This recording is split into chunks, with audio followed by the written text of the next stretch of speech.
y'all rappers do all that capping in your caption. You the captain of capping. I'ma start saying, oh, yeah, captain graduated from Cap University with that capping gone. Happy Earth Day, your birthday spent to the ground. Hey, pass me the ball, I'm finna jump in. A 2-2-3, I snuck the brownie in the function. For safety, of course, so you ain't know about my run-ins. Tag team matches, so you ain't know what to jump in. Stop playing. Shotty drop it like it's a hot pen. Locked in. Great posture, so I do not bend. Don't speak. Let the Cuban link do the whole speech.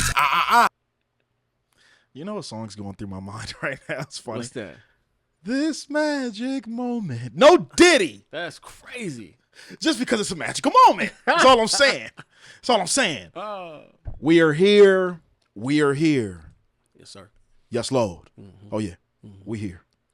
To yet another edition of the #1 podcast on planet Earth. We do say that here. You do know that, right? Yes, you do know that. Yes, you see sir. another episode, Yes, J-Brock? Okay. Come on.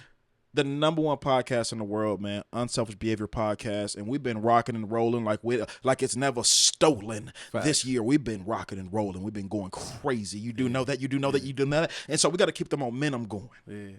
And so, as you know, man, we only sit with legends in the city of LA. We only sit with people that we view as legendary. Now, this brother right here is returning back for the second time in the dojo, but we say that with the senses of it feeling like the first time because he's evolved so much. He has so much more to say now than last time, and it is a true treat we have for you guys here today, ladies and gentlemen, at the dojo. You got to understand, man, we're sitting with a brother right here, motivational speaker, entrepreneur, creative genius, mogul. This guy right here is a master connector. I've called him that from day one. Called him a master host from day one. This guy's energy, it speaks for itself. If you've not been around a genuine spirit, a genuine soul, somebody who is just a genuinely authentic individual that you want to be around, one of them brothers that you meet like, yo, I got to be his friend. One of them brothers that you meet like, yo, who's related to him? I want to be close to him. Yo, one of them brothers that you meet and it's like, yo, why are you always inspiring me? I always feel like a better version of myself when I leave your presence. Without further ado, the king of Clap It Up LA is in the building. The CEO, the founder of Clap It Up LA, my brother, your brother, the one and only J-Brock is in the building. Yeah, no, we got to clap it up. We got to clap it up. We got to Intro clap it up. We got to was clap it up. Sheesh. That was a crazy Welcome. intro. Thank you, brother. Oh, thank man, you. it's a blessing to I be take here. my intros pretty near dear to my heart. That was nice. You know what I mean? That was nice, man. That was cool. So real quick, J-Brock, man. Hey, this is your second time here. Yes, sir. But we're going to do it how we always do it regardless and starting off the conversation just because it's important to be able to guide it in that way. So before we jump into any conversation or dialogue, we always like to allow the floor to be open for our guests to talk to the people real quick and let them know who you are, what you do, and what you stand for. Man, it's your boy J-Brock. You know what I'm saying? I'm a father, I'm a husband, I'm a son, friend, cousin, brother, uncle, all that. I'm the founder of Clap It Up LA. Nothing but a blessing from God. I do panels, you know what I'm saying? I'm out here getting a lot of content, doing my interviews and things like that. My very next panel was September 7th, and we got some heavy hitters on that. LaRussell, Mike and Keys, Pookie F and Rule, Westside Webb, Nico, Miyoshi Price, DJ Charisma. Yeah, you know what I'm saying? That's what it's like. You know what I'm saying? It's the third one this year, you know? Yeah. Isn't this the coolest guy ever? Just listening to this guy talking, like, is this the coolest guy? How does he talk like that? What is it? Is there a teleprompter back there? This guy's really good at it. Man. Jesus Christ. But no, J-Brock got that gift, man. He got that thing. That's the thing I was talking to you about. That thing. Everybody can't do that. You do know that, right? Yeah. And so let's just jump into the conversation real quick and shout out. We're going to get to the panel because I want to break that down. I'm very meticulous about events. We're going to break that down. But real quick, I want to start the conversation on what I personally feel when I'm in your presence, what I personally feel that you finally have stepped into. I feel it. Like you've arrived. Talk to me about what the journey has been like for you as a motivational and empowering figure and how that's transcended over time from when you first started. Man, for me, bro, I'm going to tell you, man, I go through a lot of down times. But that's where I get the most out of like my messages, or like I get the most of who I am, because, you know, one thing you got to understand about this life is it's up and down. But I feel like ultimately we may spend more time in a down. Not to say that you always down every day, but you might spend more time in the moments where you don't feel like you're doing something. Yeah. And in those moments, you got to keep yourself motivated and inspired to keep going. even right now, bro, like before the panels, I go through this period where I feel stupid. Why am I doing this? I'm confusing myself. Can this really happen? Are you really worth that? Can this really be as big as you want to? I go through that type of stuff, but I fight that battle back. I mean, I ain't gonna lie. Sometimes it takes an emotional toll on me. You know, I don't cry or nothing, but I'm like just confused. You know what I mean? And in the midst of all that, I've just gained the understanding that you have to keep going throughout those feelings, you know, because I've been where at the moment I start feeling unsure, I just quit. You know what I'm saying? I've been there where I ain't had no confidence about I ain't going to even do it. I've been there where I'm thinking about something, oh, that's stupid. Ain't nobody going to believe. All right, I'm just not going to do it. I've been there. So throughout my journey, I had to learn that even through that, you got to keep going. And that's why I project and motivate and try to inspire everybody, because I feel like I've been through that. So I'm gonna let you know that you gonna go through that too, and you still can make it. You feel me? So, I believe that's what separates Clap It Up from a lot of other brands. You feel me? Because I'm not here to put you down. I'm not here to talk shit about you. I can't tell you what you can and can't do. I mean, it's some obvious things that, you know, it just might not happen. But at the end of the day, I'm not going to tell you what you can and can't do, because I know that God, with God, you can do anything. Absolutely. You know what I'm saying? So, absolutely, man. One of the things you just said right now that stuck out to me was the emotional toll that the journey has on you. That really resonates with me. And, you know, we've both been there. Exactly. I want to highlight that just for a little bit, because it's very important. I told you, man, I hope you're ready to go in the deep end with me, because we ain't about that bullshit. We ain't about that surface level. We going to the deep end, and we're going to talk about the things that oftentimes, especially us as black men, that we try to stray away from. Conversations that's like, you know, and it's something that you said that just kind of stuck out with me, and I want to bring that. I'm not sure if anybody caught that, but you said the journey has taken an emotional toll on you. Yeah, for sure. And you immediately said after that, it's not like I'll be crying or nothing. It was like this energy that just came over, like it's something wrong with crying. Yeah. What's that about? It's actually nothing wrong with crying. I actually have cried before, but I'm just saying that it'll take me to a certain space, but it has not took me to a space to where I need to cry about that. That's all I'm saying. Got you. I think it's just important. I talked to James the Beast Wilson about this exact same thing, and I asked him how does he deal with the boys, and you know he's raising boys. You're a father raising a boy as well, and I asked James. I'm gonna ask you the same question.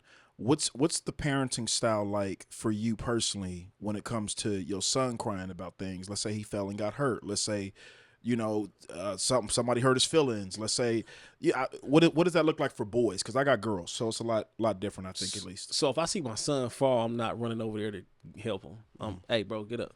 Yeah. If he start crying, I think I'm a little more understanding, because I know that emotional is real. So if he start crying, I'll probably let him cry a little bit, but I'm like, all right, bro, it's time to stop crying. You know what I'm saying? Like, you cried enough. And my wife is real, like, it's like a yin and yang thing. Like, I might be real hard on him, and she like, hold on, you got to calm down. And I have to listen to it, you know, like, because maybe I am being too hard, but at the same time, it's like that was kind of how I grew up. You know, my stepdad wasn't no hug, kiss. You know, he wasn't all that. He was, you know what I'm saying, get your shit together. You got to get out here and live your life. You feel me? So I feel like that's very important, because as a man, if you've been faced with this, as a man, ain't nobody got no sympathy for you. Nobody's going to cry with you. Nobody's going to try to help you. At the end of the day, you got to try to figure it out. And so I think that's my duty as a man, to let my son know, look, son, there is love in this world, but you might not always feel it. Right. You're going to step out into this world, bro, and you're going to be all by yourself, homie. And at the end of the day, you know what I'm saying? I just came out of one of the scariest situations of my life last year as a grown man. And nobody was there to hold my hand, bro. Like, I had to step outside and go get it. And that's all. And that's why I'm able to, God has blessed me to do what I'm doing today, because I did what was required of me to be a man, provide for my family, and chase my dreams. Absolutely. And nobody had sympathy for me. That's right. My wife got frustrated with me. Right. I mean, you feel me? Like, but I had my back against the wall. And all we can do as a man is get up, bro. Ain't nobody hugging and kissing you every time you fall down and cry. That's not gonna condition you for that. You only get conditioned through the fire. You're not gonna give me a hug. No, I'm not doing that for you. Get up and be a man. And so I feel like that's important. Yeah, I think that's very, very, very powerful what he just said, and there's so many points that I want to touch on with that. And one of them is because you was kind of reminding me of my childhood where you were talking about how my dad raised me extremely masculine. My dad was like a fucking protein shake drinking, shag having, buff motherfucker. You know who my dad remind me of? Have y'all ever seen y'all seen Snowfall? Yes. The uncle. uncle. That was literally my dad. That's who I lived with. Yeah. He dressed like that nigga. He talked like that nigga. He was a fly nigga. He didn't give a fuck. But he was also very stocky, buff. Yeah. Just, you know what I'm saying? Like, and he raised me in that way. And there was so much that came with that. And I want to unpack this just a little bit for the audience. I think it's important for people to hear two black men talking about things that are potentially emotionally vulnerable, right? And so I was raised in a household that was very stern when it came to men being men and women being women. And this is what it looks like. I personally feel with my experience with my dad operating the way that he did, he showed me an extremely toxic image of what a man is. And what I mean by that is my dad was a player. My dad taught me since I was in elementary school, me and my big brother Ace, he would sit us down, bro. I'm talking in elementary school, and he taught us, I will never forget those sit downs. You don't ever have one girlfriend, ever. If you come in this house and you got one girlfriend, nigga, you are gay. That's what my dad used to tell me when I was in elementary school. So he wanted to raise young hymns. You know what I'm saying? Young players, young niggas that's, you know what I'm saying, taking care of themselves, getting their own shit. And that evolved, that conversation evolved into me growing up, being in relationships, not trusting nobody because my dad taught me not to trust nobody. And he taught me, you know what I'm saying, not to express my emotions, which in a lot of situations has gotten me in a lot of trouble because my emotions are typically just bottled up and I don't ever exude them. And then when I exude them, I'm turning up on a nigga and I'm ready to go all the way there, whether I'm in a relationship and arguing or whether I'm getting into it with somebody or something like that in the past. This is when I was developing that side of me. Have you experienced anything like that from that mindset that was instilled in you that says don't cry? Because everything has pros and cons in life, as we know. What's kind of been some of your cons in that mindset? What's some things within that mindset that have kind of held you back, maybe as a father, maybe as a husband, maybe as a friend, as a businessman, whatever? Has there been anything that's like, yo, I really wish I knew how to exude this shit a little bit better? Because it's one thing to just say don't cry. It's another thing to teach me where to go to exude the energy because it's still there. So if I'm not crying, what am I doing? Am I beating a nigga up? Am I yelling? Am I screaming? Am I separating myself from, you know what I mean? So what's that look like? Man. You know, I was kind of taught one way, and so playing football actually played a huge part in my development. And there was you couldn't cry. You know what I'm saying? You couldn't do none of that. You couldn't cry, whine. You couldn't be scary. Like all that shit. It was just who we were. Yeah. And so as I think now that the awareness is out there and everybody pays attention to the emotional, yada yada. And then my wife, bro, like she kind of told me, like, it's okay. You know what I'm saying? You don't have to be macho. You don't have to be the toughest guy. It's okay to cry. Actually crying, what she say? Actually crying shows a strong man or something like that.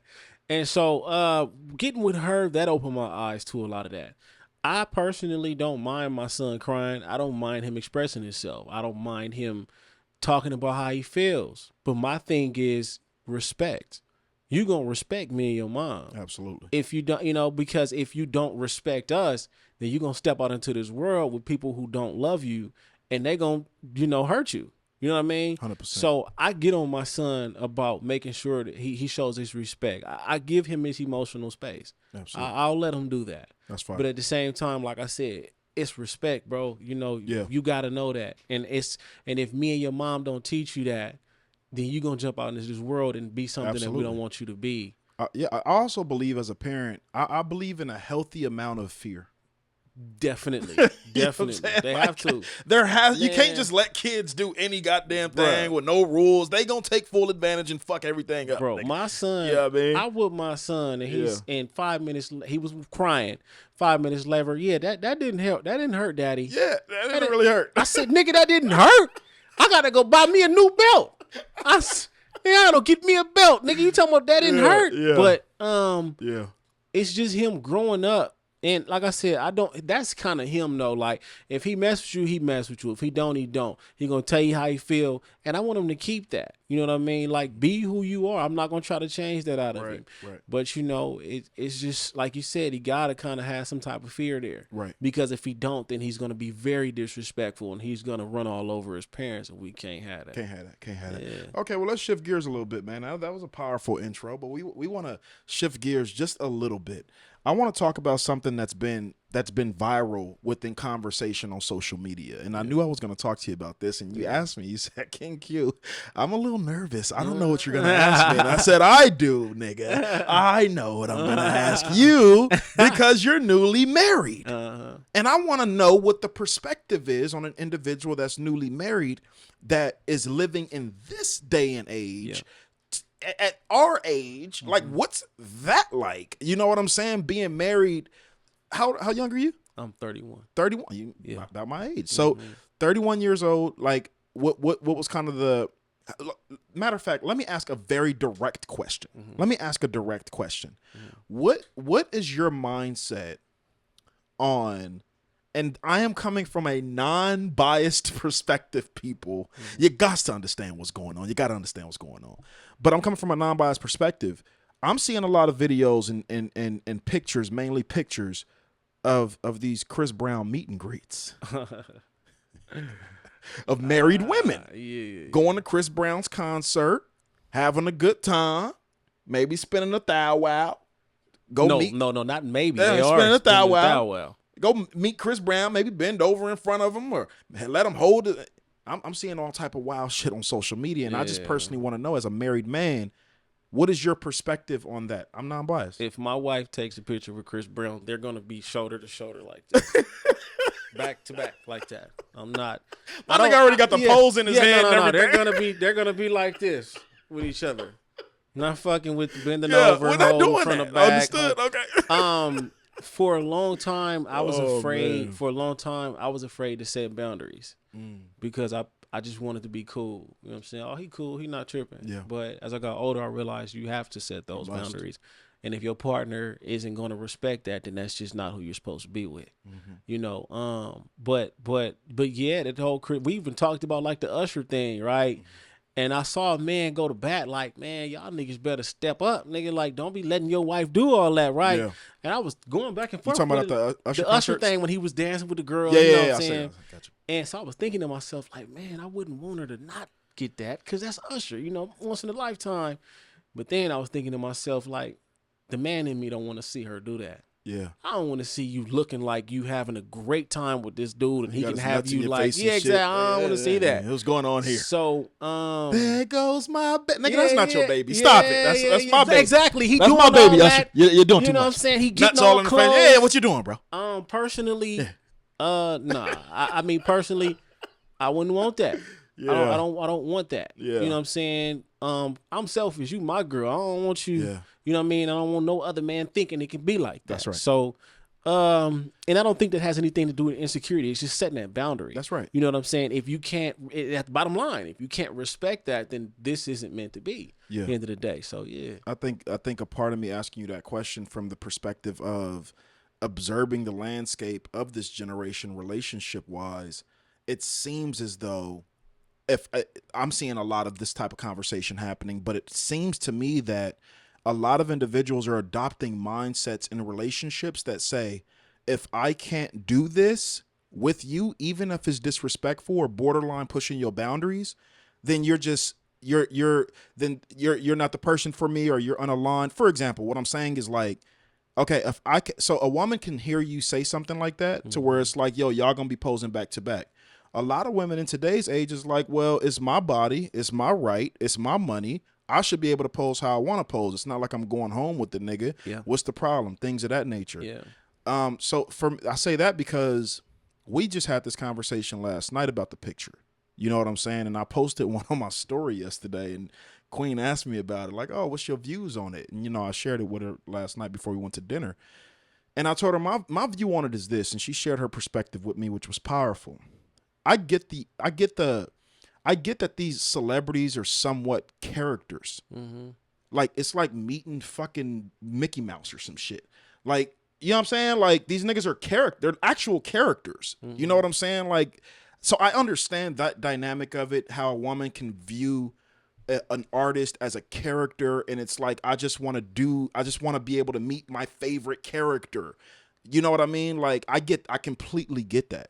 But when it comes to certain poses, I'm really, really big in my relationship on how I'm being represented. Yes. I've been like that since I've met her. Yeah. I'm not ever going to be cool with you doing anything that is misrepresenting who I am and what I stand for, because that's where the unalignment is going to come into place. A fact, yeah. Because if you feel comfortable doing something that I've clearly told you I'm unaligned with, and you representing me, whether you're around me or not around me, then we're going to have a problem. And I think any man will understand that. Yes, so exactly. so my answer to her was, I wouldn't mind you going to take a picture with Chris Brown, but if you feel comfortable, it says a lot about your character if you feel comfortable wrapping your legs around a stranger. If you feel comfortable bending over in front of a man, you representing who? By bending over in front of another man that ain't never gonna talk to you ever again. You see the nigga next week, he gonna be like, who are you? I don't even know who you are. So that's my view on the whole Chris Brown thing. And this is a good thing, because I talked to you about this conversation prior to us filming, which is the direction of the podcast, right? I'm passionate about talking about things that are borderline kind of pushing the limits, right? Things that are potentially like controversial, but still maintaining the clarity within it all, to where we can have a conversation and not be yelling or disagree. I don't want a show that feels like ESPN First Take. You know what I'm saying? Like a debate show. It's like, no, we just here to learn from each other. So let me shift gears one more time, man, because it's very important and it's prevalent in your life right now. The panel.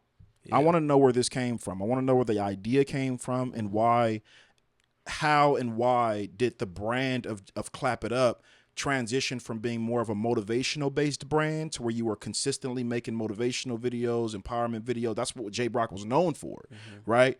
And now it's evolved into now panels. How did that transition happen? So originally, shout out to the homie Kofi. I had pulled up to my first panel that Kofi threw, and he had some great people up there talking, just doing what panels do, whatever. And when I pulled up, I was like, damn, this shit kind of long. You know what I mean? Like, to where I tuned them out. Like, I'm not even listening to these niggas no more. But anyway, my birthday is coming around. I'm having conversations with people. I had a conversation with the homie Melly Mel. I'm like, damn, I want to do something for my birthday, but I feel like I want my people to be there. And so talking to him, then later down the line, I had a conversation with Winter and talking to him about it. And ultimately, I came with the decision to do a panel. Ultimately, it's all me. And the reason why I did it is because I can get everybody together, but at the same time, I can grow the brand. And so by doing that, I just tapped in with some people that I had already knew. And I'm like, y'all doing good things. Tapped in, picked out. You're one of the panelists. At that time, King Q was ghost. Like, yeah, I don't even think you were on social media. I had to did I text you or call you? Text me. I had to reach. I had to really, really find King Q. Like, where's this nigga at? And so, so what that did for me though, bro, after I did that panel, just everything was great. I remember, bro, the series of feelings I went through before that, bro. Like, I wanted to throw up when I got to the event. I'm like, nigga, I'm finna throw up. This shit don't feel possible. And, I didn't really understand what I was doing. I'm just like, let me do this to get my people together and hopefully just do something. And after that, I just felt so good. Like, I felt so good. The energy, everybody talking about I'm inspired, I'm motivated, right. This and the third, seeing a different side. I feel like that was the first time people actually saw me in that space, to where they was like, oh, you can really do this shit. Like, so that's what kicked it off, bro. I wanted to do an event. I felt like I needed to do one, and that's what happened. That's powerful. Yeah. And then your next one is September 7th. September 7th. Yeah. Okay. So after that panel, what I realized was, all right, we had this momentum, right? It felt the momentum. You felt like it was leveling up, but I didn't do no more. Got you. And so that feeling went away. Got you. And I'm like, damn, like, okay, but I noticed that people picked up on it. They, you know what I'm saying? They were drawn to it. They talking about it. Yeah. It did something, but it went away. So this year I told myself, I said, I got to do at least 4 panels. I'm on my 3rd one. This is going to be my last one this year. I don't know, but my next one's going to be February for sure. Okay. But I'm on my third one this year. And every single time they've gotten bigger and bigger. The cold part about it was at one point I asked myself how much bigger could it get? And the shit's just gotten bigger and bigger, every single time. But it's nothing but a blessing from God to be here. And I had to face, like I said, I was my brokest last year. I had to go through that in order to get here. That's right. I had to go through that in order to get here, and it tested everything. My marriage, everything. See, like, that's one thing I want to touch on. In a marriage, you have your, I don't want to say standards. There are some things you want in your marriage. On both parties. Yeah. You know what I mean? And challenged my wife. She challenged me. And every time with the situation that we had, when I felt like she wasn't meeting my expectations here, I felt a certain type of way. We had hard conversations. When I wasn't meeting her expectations there, she felt a certain way. We had hard conversations. In a marriage, that's what you're gonna have a series of shit like that happen. It's not gonna only be one. Right. You feel what I'm saying? And as a man, women expect certain things out of you. As a woman, I think men's things are different. Yeah. You know, like for me, I must say, keep it tight and right. Keep the body tight and right. Don't go crazy on me. You know what I mean? Don't go crazy on me. You keep it tight and right. The best you can. Understood. You know what I mean? You know, clean, cook, you know, all those good things. And most of the women want you to be what they want you to be. They want you to be stable. Yeah. They want you to have the money. They want security. They want security. Yeah. Facts. And if you can't meet those, whatever that is in your relationship, it's gonna be a conversation. You should be able to address that. That's right. You know what I mean? So that's that's what that was. That's powerful stuff, J-Brock. You're inspiring me. You know, I'm not married, man. I wish to be married one day. And then you got to keep it tight and right too, man. Can't just tell them to keep it tight and right and you ain't. Yeah, you got to keep it tight and right as well. But, you know, let's shift gears, man. This is fun. This feels good. Real quick, man. I wanna talk about something that we talked about that I said save it until we start filming. Jasper's really gonna appreciate this conversation because we talk about this type of shit all the fucking time. Yeah. J-Brock, let me really break this down real quick and see what the fuck is going on. And you know we're gonna go there because I don't give a motherfucker. I'm already knowing. We're going all the way there, nigga. I don't give a fuck, nigga. We're going there today. All right. So real quick, when it comes to, and you've had a podcast, we're gonna get to that as well because you say you've kind of taken a break from it for a while. But whether as an event producer, as a host of a show or a podcast or whatever that is, if you're facilitating something or curating some type of creative platform and you're required to connect with other people and have them come on board to your platform and share whatever the case may be, let's use the content conversation that we had prior. What is this thing? Do you feel like there's a thing within LA and surrounding places to where cats come on your platform and they feel too big to repost your stuff, or, you know, you'll feel like, okay, damn, we just spent this energy doing this interview. You haven't reposted it not one time. You couldn't do a collaborative post with me. What's kind of that process been like for you? And I just want to finish the conversation that we started. Yeah. And I said, hold on, Jasper will be really mad at me for having this conversation without cameras on because we was literally about to have that conversation. And my brother brought it up. You know what I mean? So I'm like, what's that? What's kind of that process been like for you? That's definitely the issue. You know what I'm saying? A lot of people come on your shit and they feel like they just too big for it. Yeah. You feel me? Or whatever the case may be. Maybe you're not meeting their standards. Yeah. I can understand that too. I do feel some type of way though. You feel me? Especially you do your homework, you pay this bread, your time. And the least you can do is repost the shit. Yeah. You ain't even got to keep it up for a whole month. Just put it up for a day. Right. Do something. I think that would be well appreciated. Yeah. For whatever reason though, I talked to certain people and they told me like, well, it's because of the way that it look, it's the presentation, it's on my page, yada yada. So I've grown to understand that, but me personally, anytime I do something, I'm going to repost that. Gotcha. I'm going to share that. So for me, most recently, I watched your interview with LaRussell, and I texted you after I watched it, and I said, good job. But I didn't share my full feedback on it. And I know you on a personal level. And I'll never forget, you just told me today, you said, Q, there was so much after that interview that I felt like I wanted to adjust. And I'm so curious to know, after you watched it, after you was driving back home after that interview, what was kind of your overall feeling of the dynamic of the interview? Yo, what's going on? It's your main man, King Q. Make sure that you like, subscribe, and tell a friend to tell a friend. And don't forget, check out season 1 and season 2. Well, I have to be honest with you. That interview it was like I ran out of gas. We were having a conversation. I was trying to get to another question, and I was like, "So, LaRussell, yeah, damn." I don't know what else to say. Yeah, we just kind of experienced that in our last interview, didn't we? Yeah. No, real shit. And this is important to share. Yeah. Because I was like, I don't know. I was like, I feel like I ran out of questions. I said, damn, this don't happen that often.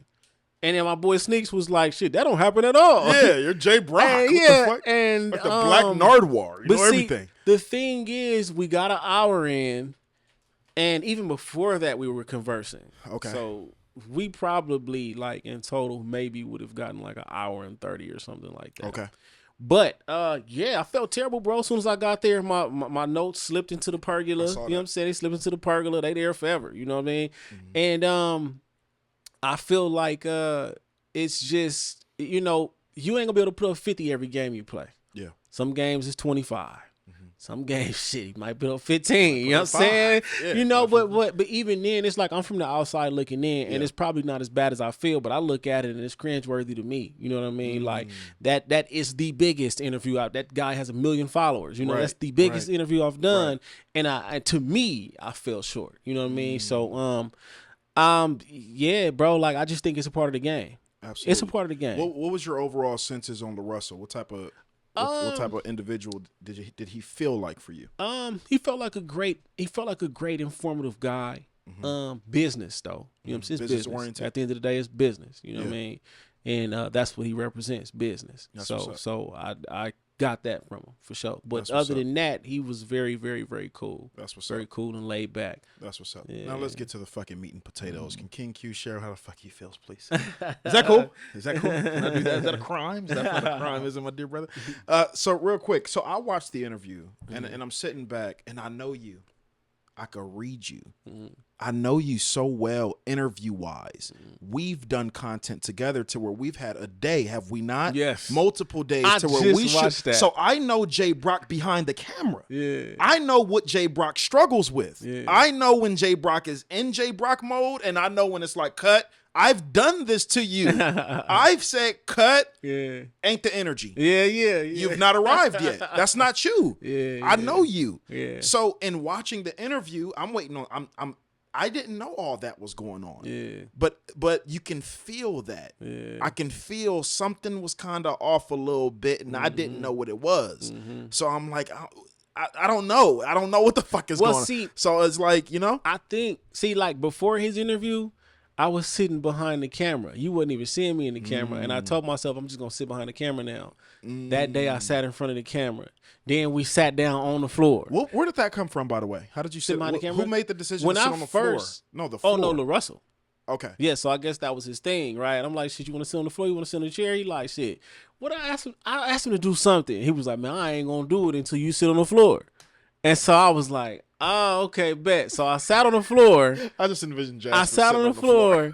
I sat on the floor, and I don't, the notes fell, all that shit. Okay. Yeah. Okay. So I'm looking at the interview and I'm like, it feels like LaRussell is dictating the interview. Mm-hmm. That's what it felt like to me. Mm-hmm. I didn't feel you are a master interviewer. Mm-hmm. You're so great at the shit. Mm-hmm. You know this. Like when you first came to Patio Poetry at the house and you saw my brother Hot Sauce and he's like, yo, this nigga's interview style is like out of this world. Like this nigga's gonna research when you were in middle school. Like thanks. You are that type of nigga. Yeah. So I'm used to seeing you prepared in that way. Obviously we knew that the notes dropped, but the interview to me personally as your brother, you know this as well. Like it felt like something was a little off.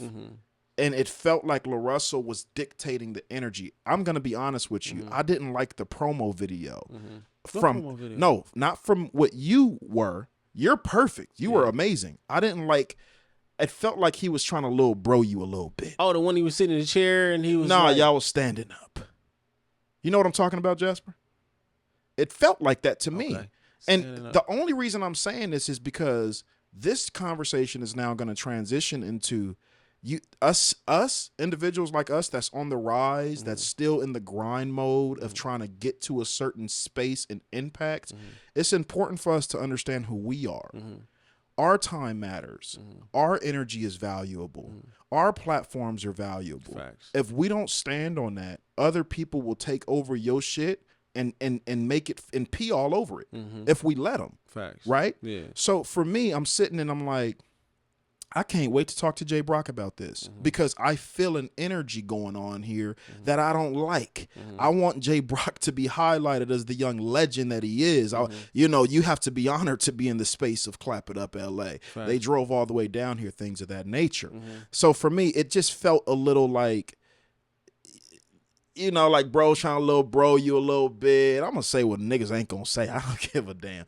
It felt like he was trying to little bro you a little bit. Like he was trying to you like, yo, tell him something. Yeah. He looking at you like, tell him what? I'm like, nigga, tell him something, motherfucker. I'm talking to you. Yeah, You're right. It was that stuff. It was like, I don't like that. You know what I mean? So anyway, I don't want to harp too long on that, but that was just my feedback on it. So shit like that, I did not necessarily pick up on that because I felt that it's my responsibility to keep this shit up anyway. You feel what I'm saying? I always go into it prepared to be able to go anyway because this is me. Yeah. This is what I'm coming to do. So I got to make sure that you bring the energy that I need you to bring. Absolutely. And we've had times where people didn't. And Lil Russell, I can say that was not that time. Yeah. Now, it's been people who told me some things like that. Like I felt like he barely wanted to talk with the whoop. And I'm like, they had experience with him. I'm like, but you can't put that experience on me. Yep. I didn't feel that way. That's right. You feel me now? I feel like I did how I did, but I personally felt him. I felt like it was cool. You know what I'm saying? Absolutely. And the team, my team, they always keep it a buck with me after that. They like, nah, that shit was great. You pulled up and did this. I don't think nobody else gonna come like you. Even throughout the shit, he was like, wait a minute, like you really tapped in. Like you know what the fuck is going on. So I don't think that Lil Russell, I did see that. I don't think Lil Russell felt that he didn't know what to expect. Yeah, and he don't know you. Exactly. I pulled up, and we exceeded the expectations. Yeah. And so at the end of the day, however that shit went, to me, it didn't come off to me like that. Beautiful. You feel what I'm saying? Beautiful. And so shit, he on the panel too. Yeah. So you feel me? But at the end of the day, it's business. Yeah, you that's feel what right. I'm saying? That's That's right. what it is. I want to talk about the dynamic of getting the quality of individuals that you have on a panel. You're talking about DJ Charisma. You're talking about the legendary Law Speaks Volumes. Come on. Be there. Come You know, on. she's Shout a out. true- Come on. She's a true Yeah. legend. Let's be clear. Yeah. You got La Russell pulling up. Yeah. You have quite a few different individuals pulling up. Yeah. How did this come about? And is this going to be in LA or is this in Northern California? So this is in LA. This is at the Great Slick Studios. Shout out to Baron Davis. He owns Slick Studios. Nice. We pulling up there. Man, bro, it's just it's like a feel. I really can't explain my selective process. Yeah. Nowadays, more people are inserting themselves into it, though. Yeah. Hey, bro, I want to be on the next. Yeah, Hey, that's make it. sure you let me know about the next. Yeah. You know what I'm saying? So we got to kind of be, That's when you know it's working. Yeah. So, Yeah. bro, I can't tell you it's just timing. Yeah. Most of the time when I put these panels together, all these people end up being connected in some ways that like I didn't know.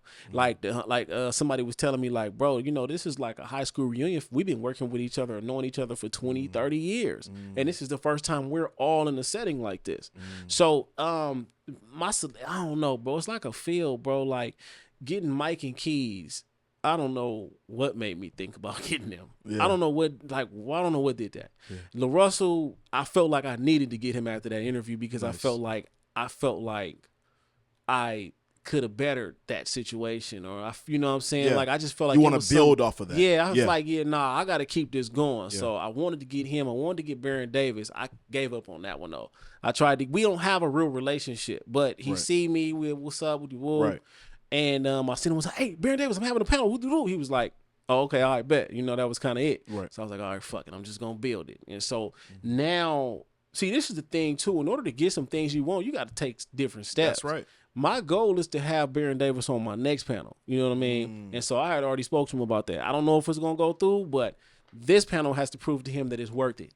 You feel what I'm saying? So it's a feel, bro. And I have to just kind of have a feel for what's going on, Right. Some people can be suggested to me. Some people I got relationships with. Some people I'm just now starting to really build one with. Right. And you know, they just, I can't explain it, but just being a feeling. That's right. Yeah. The evolution of J-Brock, isn't it a beautiful thing? Now, I remember when I first met you, my dear brother. Oh man, long. It was whole different. I remember when I first met J-Brock. I remember when I first saw you, my dear brother. You came with, was it Kelsey? Kelly. Yeah, okay, got you. Kelsey. Yep. So Kelsey, bro, and just seeing the raw talent, that raw passion, it reminded me of me. If you remember, that was when I was really in my poetry bag back then. Yeah. And I didn't meet a lot of those types of energies that were just so purpose driven. Yeah. You know, and I will never forget, bro, when you came through. I think it was the second time you came through. I had you come out to one of the workshops, and we did like a workshop or whatever inside the cafeteria. And I went up, I was on stage, and I was hosting and doing my thing, and then you went up and all that, right? And I remember after the event, you're like, yo, I'll never forget you asking me this shit, bro. You're like, yo, Q, do you write all that down? You remember you asked me that, bro? Yeah. And I'm like, I was genuinely confused. I'm like, what are you talking about, Jay? On me, you been told me something. something. You're like, yo, do you write that shit? Do you write that down, bro? Yeah. And I'm like, write down what? Yeah. You like, bro, everything you were saying up there. I'm like, hell no, nigga, that's from the heart. Yeah. And I've been able to really see you. Yeah. Oh, bro, seeing you on stages while you're hosting, I feel like I'm the only one in the room that remembers J-Brock when he was like, bro, trying to like running up to cameras like Wallow. You know what I'm saying? And like not even having no events. What has that experience been like for you in evolving from a speaker on Instagram to now a host at events? What's that like been on that stage? Man, it's like it's like, damn, how do I explain that? It's happened so natural. I'm not faking. Yep. It's just something that I have evolved into. And it started from me finally wanting to believe in myself. Like this shit started a long time ago. Like this panel, it started years ago. You know what I mean? Like this started with, again, it was some feeling I cannot explain to you. I'm working my job. I'm like, fuck it, I'm just gonna settle for this. Man, I'm working this job, and all of a sudden I get this feeling, I get this energy, bro. I can't explain other than that. It's an energy. And it's like calling me to do what you think about. Stop. It's time for you to go for it now. It's time for you to become what you want to become. And then I'm trying different things. Oh, you're inconsistent. You don't know what are you going to do with your life? You know, I'm just trying different things, went through all that. And finally just started doing skits. From doing skits, I saw Eric Thomas speak. Oh, I can speak too. You know what I mean? Finally did my first speech. After I did my first speech, it was like 40 high school football kids. After I did that speech, it gave me the same feeling football gave me. And so when it gave me that feeling, that right there showed me, oh, this is what I'm supposed to do in my life. Nothing besides football has ever made me feel this feeling. This is what I'm supposed to do. So from there, I had to take the step to learn to believe in myself, to gain confidence, self-love, understand I can do it. Like this whole process leading up until now, I've been building up to this. I've been building up to what this is becoming. This ain't something I just woke up and did. Bro, you couldn't tell me 10 years ago I was going to be doing some shit like I didn't think I had the personality for it. I didn't think I had the confidence for it. I didn't think I was made for this type of shit. I see people all day. They come into the room, light the room up, got people laughing. That was never me.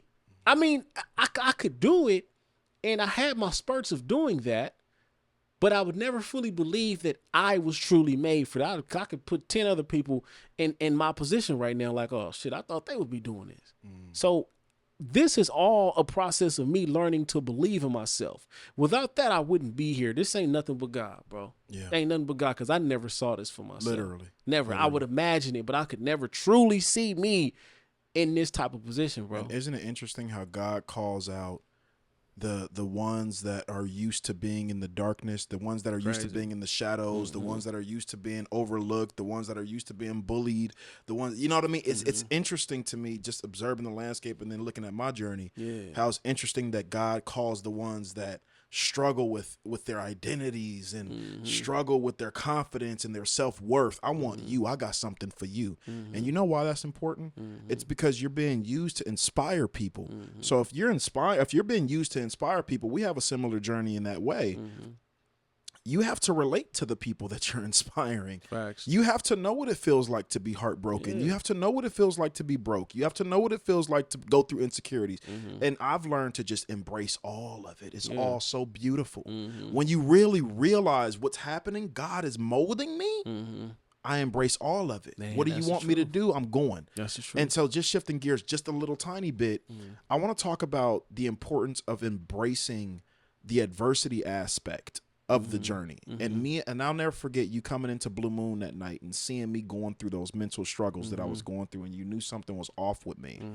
What's kind of been your process in overcoming the low times, the depression, I remember when you was going through your stuff, like, what's kind of been that process of digging yourself out of those dark times and getting right here to who the man we see today? You just got to keep going, my nigga. It's just that Sometimes simple. it's that simple. It's just don't die. No. You'll be all right. That is it. Yeah. You can't allow yourself, bro. How many times we probably have been in a situation where we could have just gave up on life, and that's never the answer. That's never the answer. You have to keep going, and no matter, some days you're gonna have some good days, some days you're gonna have some bad days.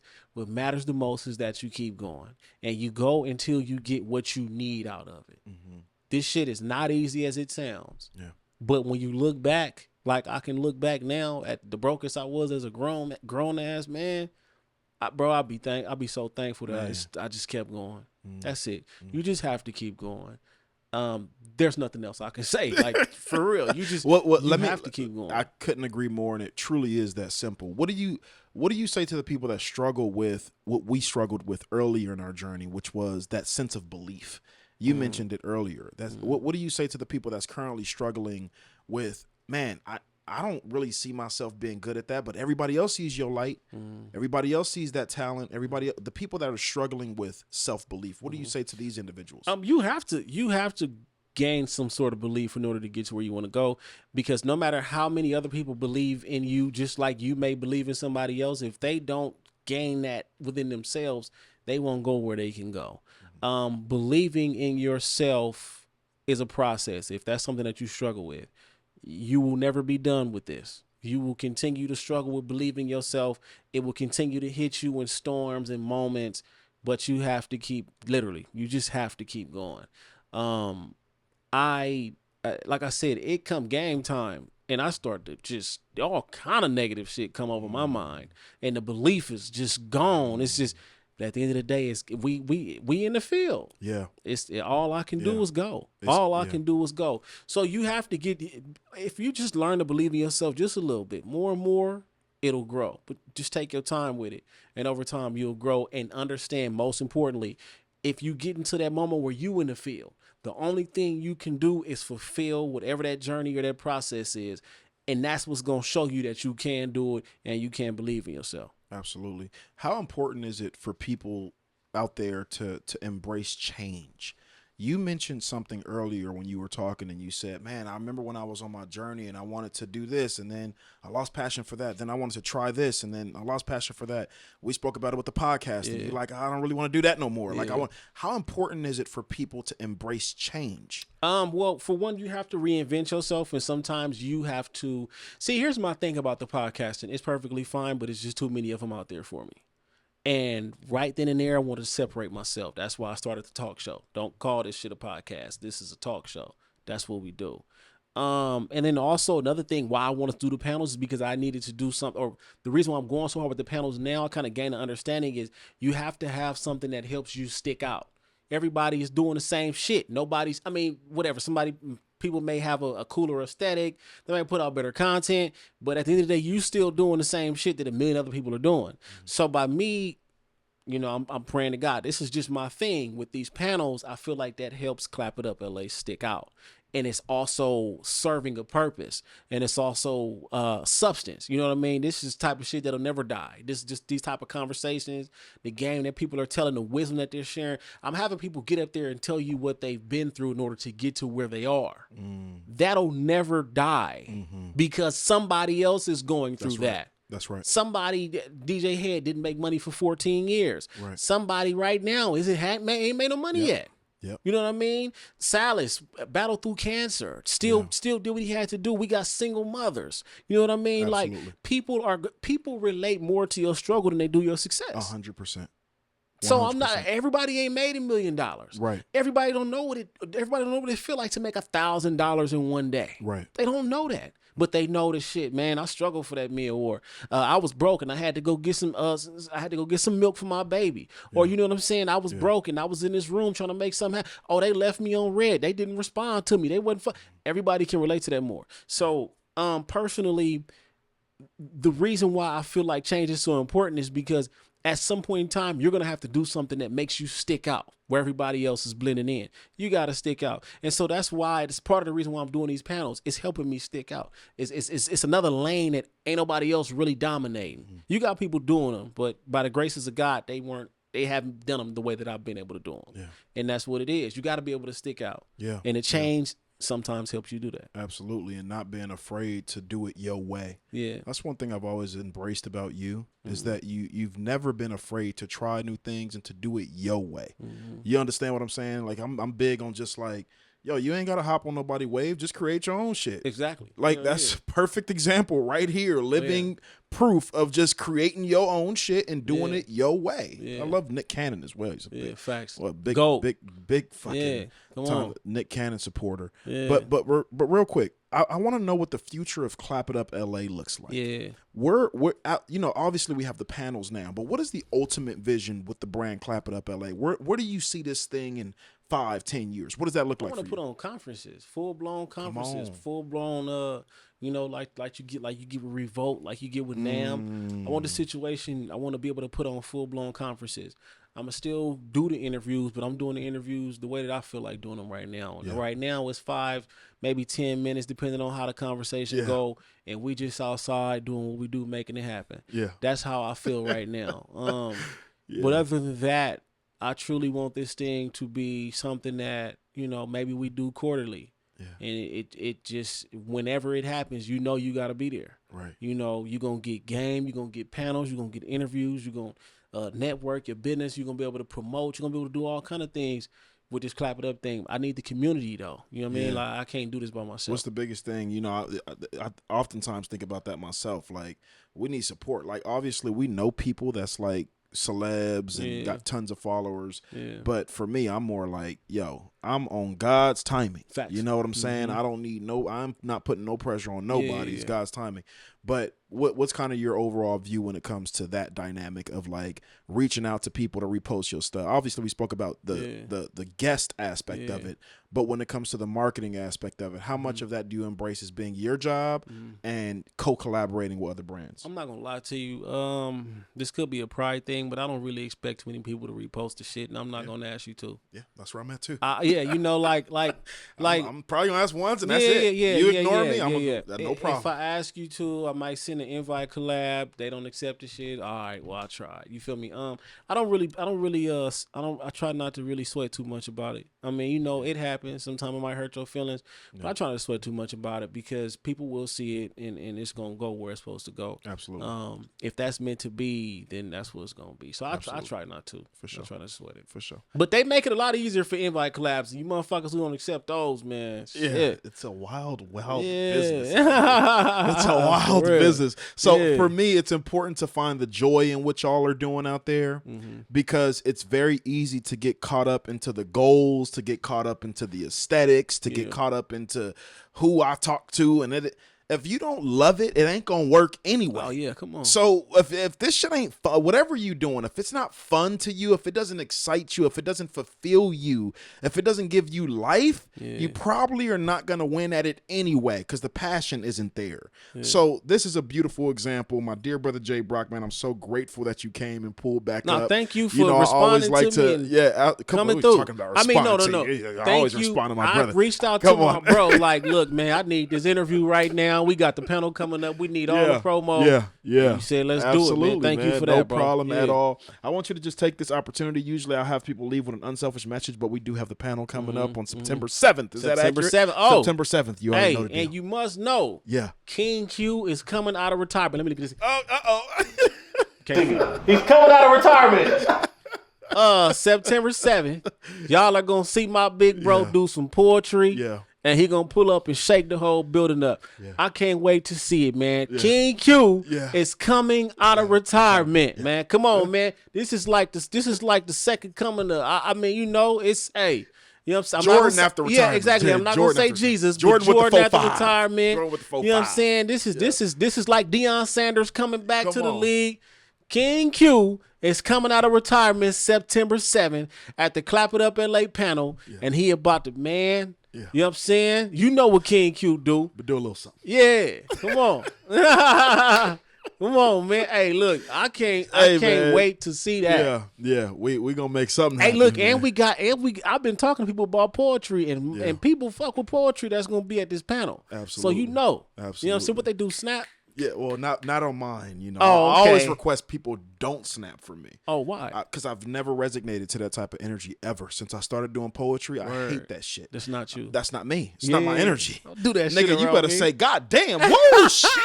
You better clap, nigga, something. Oh, shit. I don't want to hear that bullshit. Yeah. Give me some love here. for sure, man. But nah, man, it's going to be a great treat to even be there. I was at your last two panels, man. You came late, I know I did, because I didn't drive that night. My boy, you saw my next guy told me I came with that night.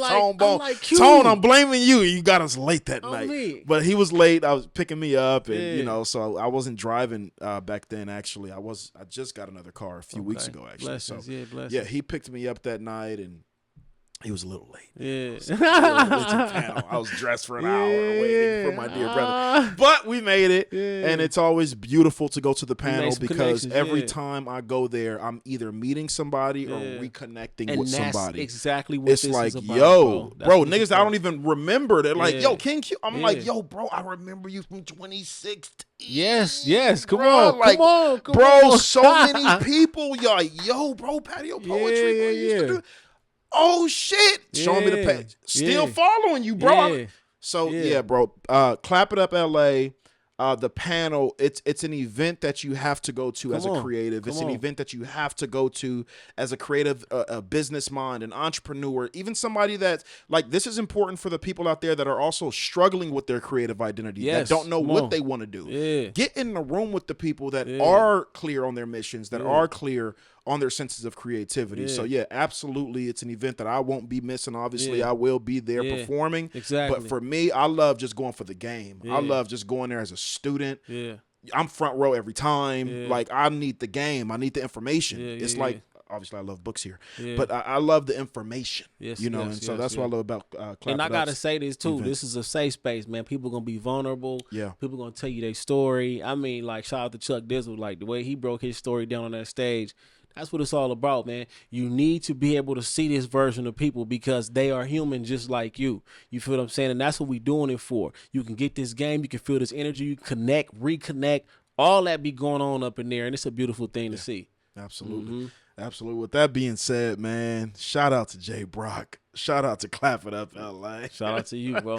To say I'm proud is an understatement. I look at you like, God damn, he's grown up so fast on me. Look at J-Brock, man. It's just the when joy. You say it like that, it's that's a what joy, it like. bro. It's like such a joy for me to witness you. Like, yo, it is sick to just see like you at the caterpillar stage and like you getting in that cocoon stage. I remember cocoon stage and now butterfly stage is here. He's flying and soaring within his purpose. It's so fucking amazing. I love it for you. I love it for your wife. I love it for your son. I love all of it, bro. And it's just beautiful to see. Continue to stay strong in your purpose. Continue to stay locked in on what God is calling you to do. And you know that. You know you'll always be fine. With that being said, it's your main man, King Q. It's the Unselfish Behavior Podcast. It's Clap It Up LA. It's Jasper in the building. It's the Queen in the building. Shout out to Exclusive Slay. And then we got my brother right here. Shout out to my dog Proof in the building who shouted out those wings earlier as well. Shout out to Proof the photographer. Backyard squabbles. Absolutely. With that being said, man, we out. Peace. West Coast. David, I'm the rocking a sling, and I'm fighting for my people like a box in the ring. Take a knee, engage in pain like a box in the ring. Slide through Compton with kings. High tide, high pride is when the compliment stings. Like when the angel try to copy its king. There's certain doors you gotta enter, can't copy its key. The whole earth waiting on the sons of God to be revealed. Entertain distraction, medicating how to feel. Withstand, swimming through this quicksand.